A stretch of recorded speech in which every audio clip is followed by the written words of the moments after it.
नमस्कार, मैं राजेंद्र साळोखे।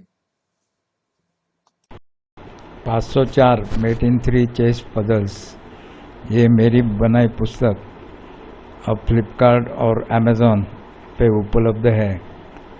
फिलहाल कोरोना के कारण ये आउट ऑफ स्टॉक दिखाई गई है, लेकिन जल्दी ही ये उपलब्ध हो जाएगी।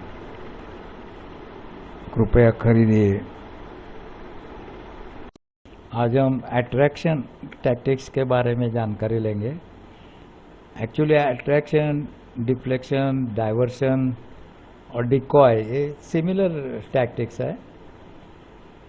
इसमें क्या होता है, अट्रैक्शन में जनरली किंग को अपनी पोजीशन से हिलाया जाता है और बहुत बार कंपलसरी मूव किंग को करनी पड़ती है। तो अट्रैक्शन के एक दो एग्जांपल यहाँ पे देखेंगे हम लोग। ये पोजीशन सामने वो देखिए, थोड़ा वीडियो होल्ड करके सोचिए क्या वाइट खेलने वाला है, क्या खेल सकता है वाइट। वाइट के लिए अच्छी मूव कौन सी रहेगी? कुछ सूझेगा नहीं मुझे लगता है। तो क्या आप ये सोच सकते हैं कि रुक A8 पे लेके चेक दे सकते हैं किंग को? अगर दिया तो रुक सैक्रिफाइस हो गया, लेकिन इसने ऐसा ही किया, रुक A8 चेक। ऑब्वियसली किंग को इसको लेने के बजाय कोई चारा नहीं है। रुक को कैप्चर किया, क्वीन टू A1 और चेक। अभी किंग फिर जाता है D8 के ऊपर, B8 के ऊपर, मैं गलती से B8 के ऊपर जाता है। अब क्या आप सोच सकते हैं कि क्वीन से चेक दे सकते हैं A7 या 8 पे लाके?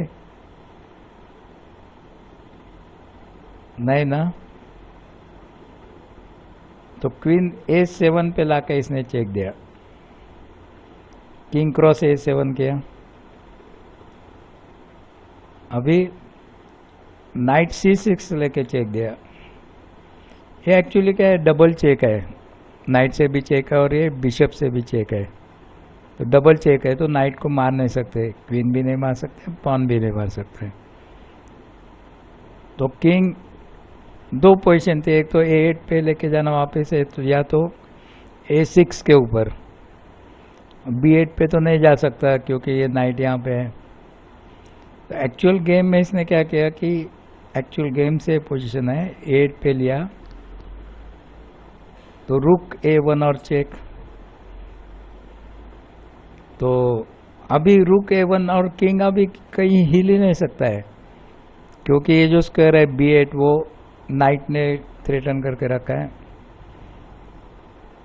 और ये फाइल में तो कहीं वो हिल ही नहीं सकता है A7 के ऊपर वगैरह। तो अभी ये रुक के बीच में क्या आ सकता है, ये बिशप, लेकिन कुछ फायदा नहीं। ये पहला बिशप आया, मारा गया। दूसरा बिशप आया, मारा गया। बस चेकपेट हो गया। हो गया, किंग को चेक है और किंग कहीं जा नहीं सकता। तो इस तरह से इसने बहुत खोया, एक क्वीन, एक रूक, एक पॉन। 9 5 14 15 पॉइंट इसके गए और इसके 6।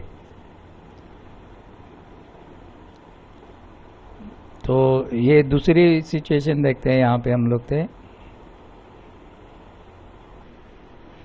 तो यहाँ पे हम लोग थे, किंग अगर A6 पे लेता है,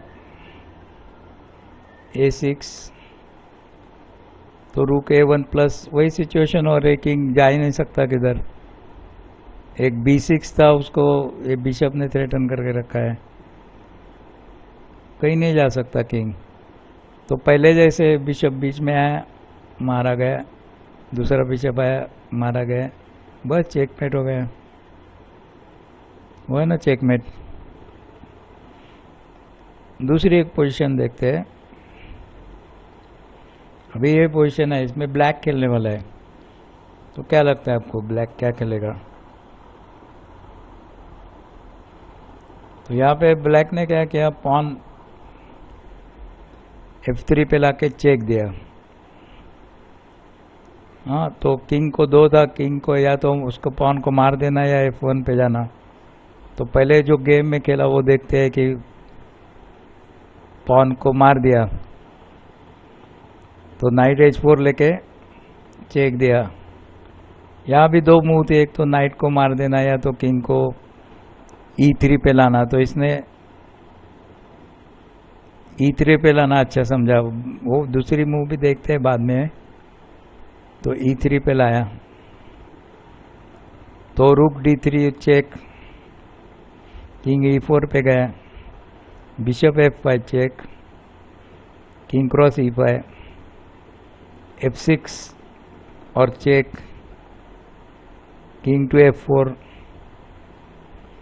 और रुक क्रॉस F2 चेकमेट। इस तरह से चेकमेट होता है। अभी दूसरी पोजीशन देखते हैं। यहाँ पे थे नाइट से चेक दिया तो किंग को इसने E3 पे लिया था। दूसरा है कि नाइट को मार देना, समझो नाइट को मार दिया तो रुक D3 चेक। अभी किंग को फिर 2 पोजीशन है, या तो E4 पे जा सकता है या तो G2 पे जा सकता है। तो पहले E4 देखते हैं। E4 तो F5 लेके चेक दिया, king cross E5, rook to E2 check दिया, king to F4, rook to E4 and checkmate.